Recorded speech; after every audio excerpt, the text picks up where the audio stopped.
2 semaines après avoir trouvé la preuve, Léna s'est assise devant un juge à Lyon. Elle a réclamé 1 million d'euros pour préjudice moral. Et le pire, ce n'est pas la somme. C'est la façon dont elle a souri, comme si elle avait déjà gagné. Ce jour-là, j'ai compris qu'elle ne me trompait pas seulement. Elle essayait de réécrire ma vie. Et quand j'ai découvert jusqu'où elle était prête à aller pour me faire passer pour le coupable, j'ai arrêté d'être un mari. Je suis devenu quelqu'un qui protège. Si vous n'avez jamais vu un mariage se déformer en un seul après-midi, imaginez ceci. Ça commence par un détail idiot. Une valise qui ne ferme pas. Je venais de rentrer pour 48 heures, entre 2 déplacements. Ce genre de retour où tu es heureux de serrer tes enfants, et en même temps un peu tendu, parce que tu sais que la maison tourne sans toi. J'ai ouvert la porte. L'odeur du dîner flottait encore, mais elle ne donnait pas l'impression d'avoir été préparée pour moi, plutôt comme si tout s'était déjà passé. Mon fils s'est jeté sur mes jambes comme un petit chien. Ma fille a fait semblant d'être trop grande pour un câlin, mais elle s'est collée quand même. Léna était debout, derrière l'îlot de la cuisine, avec ce sourire qu'elle sortait devant les enfants, le sourire de la femme compréhensive. Elle a dit « Ah, te voilà », comme si j'étais un colis arrivé à l'heure.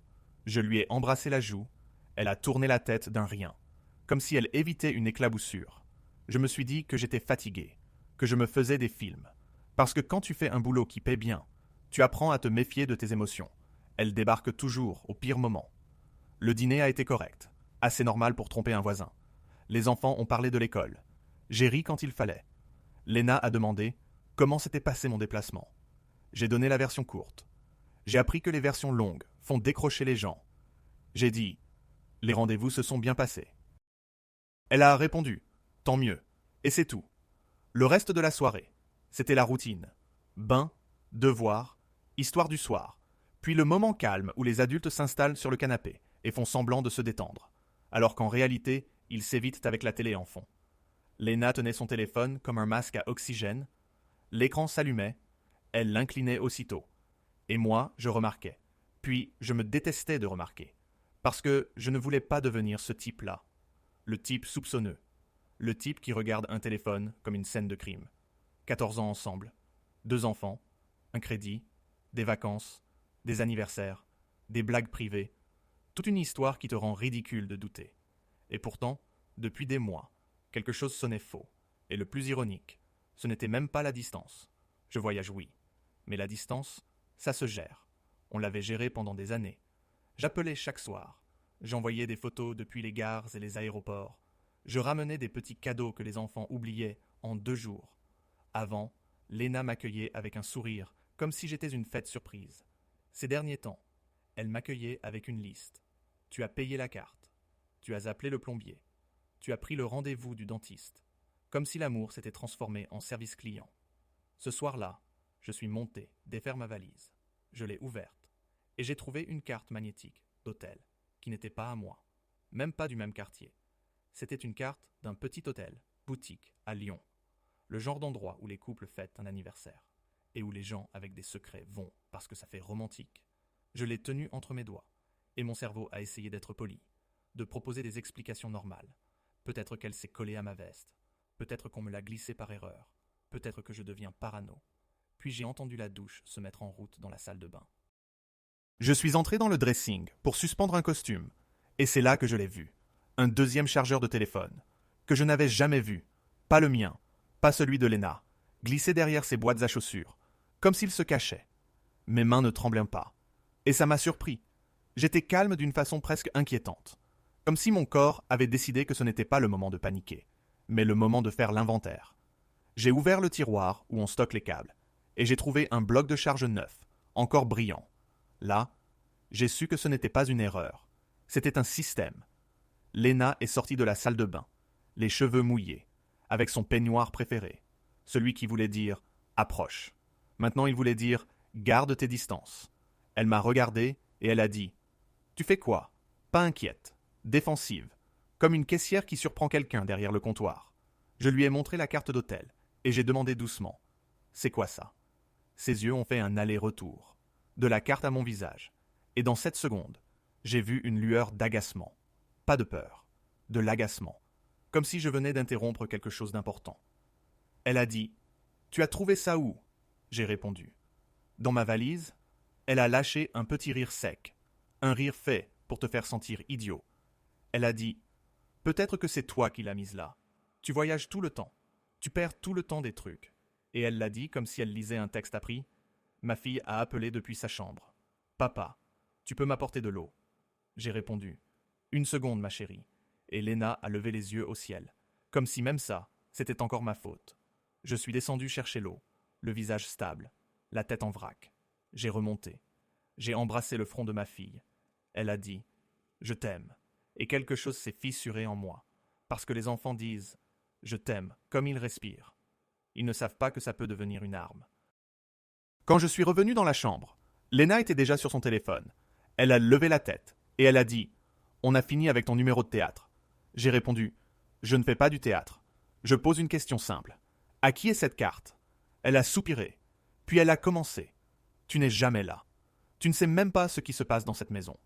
Tu cours après l'argent. Tu es toujours en déplacement. Toujours occupé. » Comme si elle montait un dossier contre moi. Et là j'ai compris. Elle n'allait pas nier.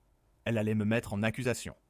J'ai redemandé. « Léna, à qui est cette carte ?» Et elle a fini par lâcher. « D'accord. J'ai rencontré quelqu'un. C'est arrivé. » Et avant même que je puisse respirer, elle a ajouté. « Et c'est ta faute. Tu m'as laissé seul. Tu as choisi le travail. Tu m'as rendu invisible. Alors ne fais pas semblant d'être choqué. » Je n'ai pas crié. Je ne l'ai pas insulté. J'ai juste senti mon ventre tomber, parce qu'elle l'a dit avec une propreté glaçante. Comme si trompé, c'était un rendez-vous que j'avais raté. J'ai dit « On peut parler de solitude. On peut parler de thérapie. On peut parler de tout. Mais tu n'as pas le droit de me rendre responsable de tes choix. » Elle a haussé les épaules, et elle a dit « Ce n'est pas la question. La question, c'est que tu n'étais pas là. Et moi, j'ai fait ce que j'avais à faire. » Puis elle a regardé ma valise, et elle a lâché. « Tu devrais défaire vite. De toute façon, tu repars bientôt. » Et c'était dit avec un calme froid, comme si ma présence chez moi n'était qu'une escale. Je suis allé dans la chambre d'amis. Je n'ai pas dormi. J'ai écouté la maison, le frigo qui ronronne, les tuyaux. C'est pas léger quand elle est descendue boire. Et ma tête repassait ces mots. C'est ta faute. Tu m'as forcé. Tu n'étais pas là. Et j'ai réalisé un truc simple. Quelqu'un qui te trahit et t'accuse ensuite de saigner ne joue pas au même jeu que toi. Vers 4 heures du matin, mon téléphone s'est allumé. Un message de Léna. On devrait parler demain. Juste en dessous, un deuxième message est apparu, d'un numéro inconnu. Il disait « Salut, désolé de te déranger, mais je crois que tu mérites de savoir quelque chose. » Et je me suis redressé dans le noir, parce que d'un coup, le chagrin a laissé place à autre chose, quelque chose de plus tranchant, comme si l'univers avait gardé des preuves en réserve. Je fixais ce numéro inconnu comme une sonnette à minuit, pas bruyante, mais impossible à ignorer. J'ai tapé « Qui êtes-vous » Puis j'ai effacé. Je n'avais pas envie d'avoir l'air d'un acteur dans un mauvais thriller. J'ai écrit « Qu'est-ce que vous voulez dire ?» La réponse est arrivée tout de suite. Je suis le type dont elle t'a dit de ne pas t'inquiéter. Et avant même que mon orgueil ait le temps de se relever, un autre message a suivi. Au début, je ne savais pas qu'elle était mariée. Elle m'a dit que vous étiez séparés. Puis, j'ai vu des photos de famille sur ses réseaux, et j'ai compris qu'on ne me racontait pas toute l'histoire. Ma gorge s'est asséchée. Pas parce que je voulais me battre, mais parce que je reconnaissais le ton de Léna quand elle mentait, léger, assuré, comme si la vérité était optionnelle. J'ai demandé « Pourquoi tu me dis ça ?» Il a répondu « Parce qu'elle parle déjà d'argent. Elle plaisante en disant que tu lui dois quelque chose pour sa solitude. Et ce n'est pas une plaisanterie. Moi, je ne veux plus être dans ce truc. » Dans le noir, je tenais mon téléphone à 2 mains, comme si la moindre vibration pouvait faire tomber ce qui me restait de lucidité. J'ai demandé son prénom. Il a écrit « Marc », puis il a ajouté « Je ne te demande pas de me pardonner. Je te préviens juste. Elle prépare ça depuis un moment. » Cette phrase m'a frappé, comme une eau glacée. Elle prépare ça depuis un moment. D'un coup, tout se replaçait. La distance n'était pas un accident. C'était une scène. Ses reproches n'étaient pas des émotions. C'était un texte. Je lui ai demandé ce qu'il voulait dire. Il a envoyé une capture d'écran. Un message de Léna. 1 semaine plus tôt. Elle écrivait « Il repart encore. On va enfin respirer. Et rappelle-moi de regarder ce que je peux obtenir au divorce, vu qu'il voyage tout le temps. » Je n'ai pas ressenti la rage en premier. J'ai ressenti pire. La honte. Parce que j'étais fier de payer. Fier d'encaisser. Fier de faire le difficile en me répétant que c'était pour ma famille. Et elle traitait mon travail comme une faille dans le système. Je lui ai écrit « Tu as d'autres preuves ?» Il a répondu « Oui, beaucoup. Mais je ne peux pas tout envoyer par texto. Elle vérifie parfois mon téléphone. J'ai eu un rire bref. Pas parce que c'était drôle, parce que c'était absurde. Ma femme en train de contrôler le téléphone d'un autre homme, comme du contrôle qualité sur son propre chaos, j'ai répondu. Je ne te recontacterai pas après. Envoie juste ce que tu peux sans risque. Il a dit. D'accord. Puis il a ajouté. Et un truc encore. Elle a déjà parlé à une amie qui connaît une amie qui connaît un avocat. Elle pense pouvoir réclamer un préjudice moral, parce que tu étais absent. Préjudice moral, j'ai relu ces mots 2 fois, parce que ça sonnait comme une phrase de film, juste avant que quelqu'un prenne un mur. Le matin suivant, je n'ai pas relancé Léna. J'ai fait le petit déjeuner pour les enfants. J'ai préparé les goûters. J'ai joué mon rôle de père, comme si ma maison n'était pas en train de brûler. Léna est entrée avec un sourire travaillé. Elle a dit « Il faut qu'on parle plus tard ». J'ai répondu « D'accord », avec la même voix que j'utilise en réunion quand quelqu'un propose une idée catastrophique et que je veux qu'il continue pour mesurer l'ampleur du problème. Elle m'a observé. Elle attendait des larmes, de la colère, n'importe quoi qui prouve qu'elle contrôlait encore la température de la pièce. Comme je ne lui ai rien donné, elle s'est durcie. Elle a lâché. Ne punis pas les enfants parce que tu es vexé. Et j'ai presque admiré la vitesse de sa machine à culpabiliser. Elle transformait tout en faute de ma part en moins de 10 secondes. J'ai dit « Les enfants ne sont pas punis. Ils mangent. » Après avoir déposé les enfants à l'école, je suis resté dans la voiture et j'ai fait un truc que je n'avais pas fait depuis des années. J'ai appelé mon vieux ami André, avocat en droit de la famille. Le genre de type qui parle doucement, mais qui ne rate jamais un détail. Je lui ai dit que j'avais besoin d'un conseil. Il a répondu « Tu as l'air calme. Soit tu vas faire quelque chose d'intelligent, soit quelque chose de dangereux. » J'ai dit « Intelligent. Enfin, j'espère. » Je lui ai donné les faits, pas la poésie. 14 ans, 2 enfants, liaison avouée, culpabilité renvoyée sur moi, et des allusions à un gros chèque.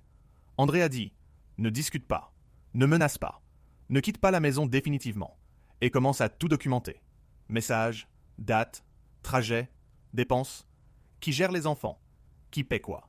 Il te faut une chronologie qui ne repose pas sur les sentiments. » J'ai dit « J'ai des messages de l'autre homme. Il a marqué une pause. Garde-les, mais ne construis pas tout sur lui. Construis sur le réel. » Puis il a ajouté « J'ai déjà vu ce schéma. Quand quelqu'un se sent légitime après avoir trompé, c'est qu'il pense avoir un levier. Ton job, tes déplacements, ta culpabilité, il va essayer d'en faire des armes. Ne lui donne pas ses munitions. Après l'appel, je suis rentré et j'ai regardé ma propre maison comme un enquêteur. Pas en colère, réveillé. J'ai vu une pile de factures, non ouvertes, sur le plan de travail, que je payais en ligne de toute façon. J'ai vu une valise neuve dans le placard de l'entrée. Pas à moi.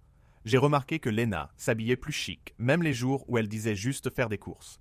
Et j'ai compris que ce n'était pas une erreur soudaine. C'était une double vie, bien éclairée.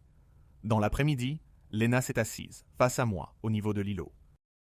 Le même endroit où elle aidait les enfants à épeler des mots. Elle a croisé les bras et a dit « Je veux être claire. Je ne suis pas la méchante. Tu m'as abandonné émotionnellement.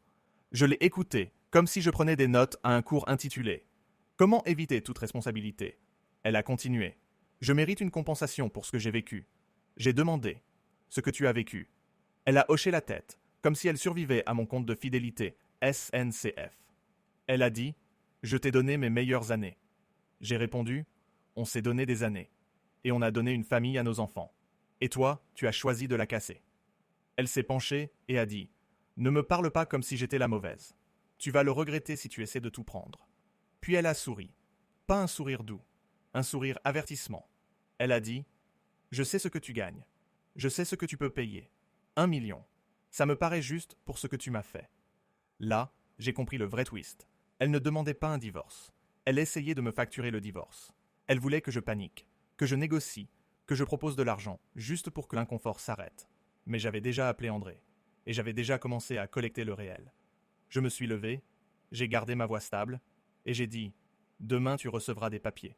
On va faire ça proprement. » Elle a ri et a dit « Tu n'oseras pas. » Et je l'ai regardée en pensant « Tu n'as aucune idée de ce que calme veut dire. » Puis mon téléphone a vibré encore. Un nouveau message de Marc. Plus court, plus urgent. Il a écrit « Elle prépare quelque chose ce soir. Elle a dit qu'elle allait te faire passer pour celui qui trompe. Vérifie ton ordinateur. » Et j'ai senti le sol bouger, parce que j'ai repensé à mon ordinateur de travail. Je l'avais laissé à la maison lors du dernier déplacement. Et Léna connaissait le mot de passe, parce que je lui faisais confiance. Et la confiance, parfois, sert de clé. Dès que j'ai lu le message de Marc, j'ai arrêté de réfléchir comme un mari, et j'ai commencé à réfléchir comme un père qui doit protéger quelque chose. Je suis monté, j'ai sorti mon ordinateur de travail, du sac. Il s'est allumé, comme si tout allait bien. Et c'est exactement ce qui m'a serré le ventre. Parce que les vrais problèmes ne font pas de bruit. Ils modifient ta vie en silence. J'ai ouvert ma messagerie, dossier des envoyés, et je l'ai vu. Un mail que je n'avais jamais écrit, envoyé à un contact inconnu. Objet, enfin libre ce soir. Le contenu était encore pire. Un texte écrit comme si j'étais un type léger, prêt à retrouver quelqu'un en cachette. J'ai senti une chaleur froide dans la nuque, parce que je savais deux choses d'un coup. Je n'avais jamais rencontré cette personne. Et le jour indiqué, j'étais dans un TGV pour Paris. J'ai vérifié l'historique de connexion. Mon compte avait été ouvert depuis notre adresse internet pendant que j'étais en trajet. Donc, Léna ne s'était pas contentée de franchir une limite. Elle avait essayé de repeindre toute la route derrière moi. J'ai pris des captures d'écran, l'email, les en-têtes, les heures, les connexions, puis j'ai tout envoyé à André avec une seule phrase. Elle essaie de me piéger. Sa réponse est arrivée presque aussitôt. Ne la confronte pas. Conserve les preuves. Change tes mots de passe depuis un autre appareil et cherche des règles de transfert. J'ai fouillé et j'ai trouvé. Une règle automatique envoyait tous les mails contenant le mot divorce vers une adresse inconnue. J'ai supprimé la règle. J'ai changé tous les accès. J'ai activé la double vérification.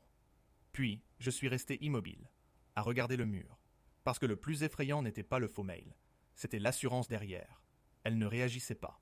Elle exécutait un plan. En bas, Léna fredonnait en rangeant le lave-vaisselle, comme si c'était une soirée ordinaire.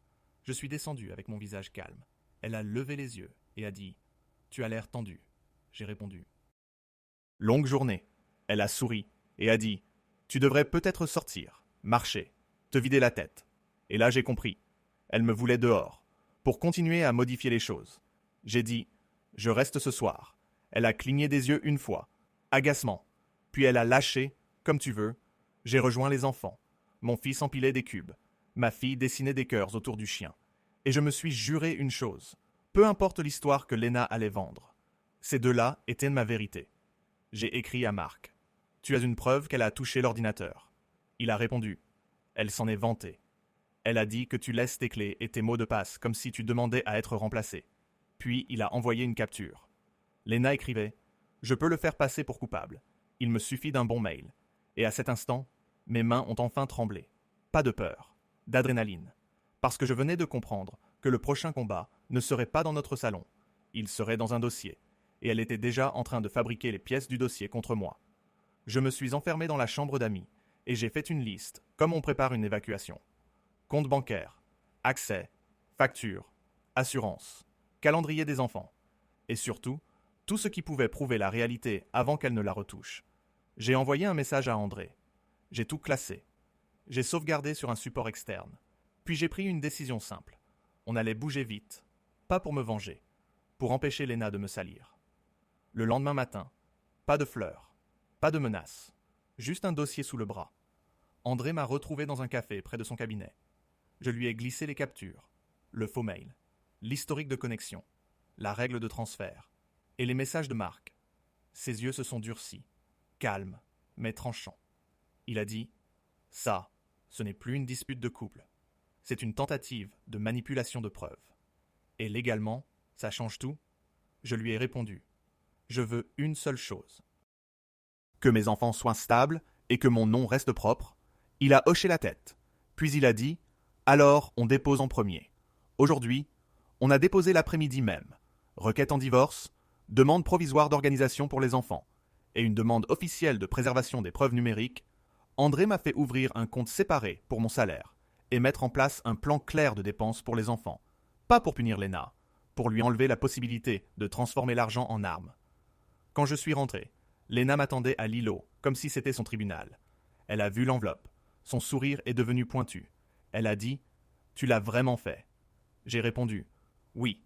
Elle a feuilleté, a ri, puis a levé les yeux. « Tu sais que je peux te prendre tout ce que tu as. » J'ai dit « Tu peux essayer. » Elle s'est penchée. « Je veux 1 million. Préjudice moral. Tu m'as rendu seul. » Et moi, sans hausser le ton, j'ai répondu « Tu peux raconter cette histoire, Mais les faits parleront plus fort. Ses yeux ont bougé une fraction. Juste assez pour trahir qu'elle comprenait que j'avais des preuves. Alors, elle a fait ce qu'elle faisait toujours quand elle se sentait coincée. Elle a attaqué mon caractère. Elle a dit « Tout le monde sait que tu n'es jamais là.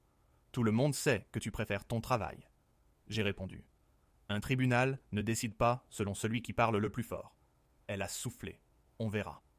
À ce moment-là, ma fille est entrée et a demandé « C'est quoi ces papiers ?» Léna a répondu trop vite, comme une gifle. Papa nous quitte. J'ai senti la colère monter. Mais je suis resté calme. Je me suis accroupi à hauteur de ma fille.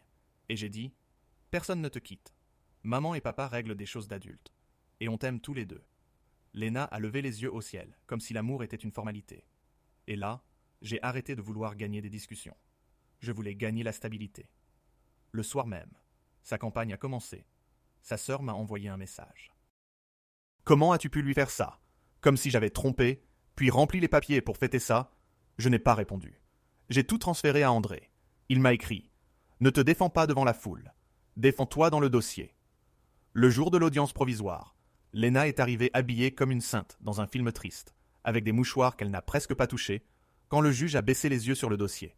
Elle a murmuré pour moi seule « Tu vas payer de m'avoir humilié. » J'ai souri poliment, parce que le sarcasme est gratuit, et qu'elle m'avait déjà assez coûté.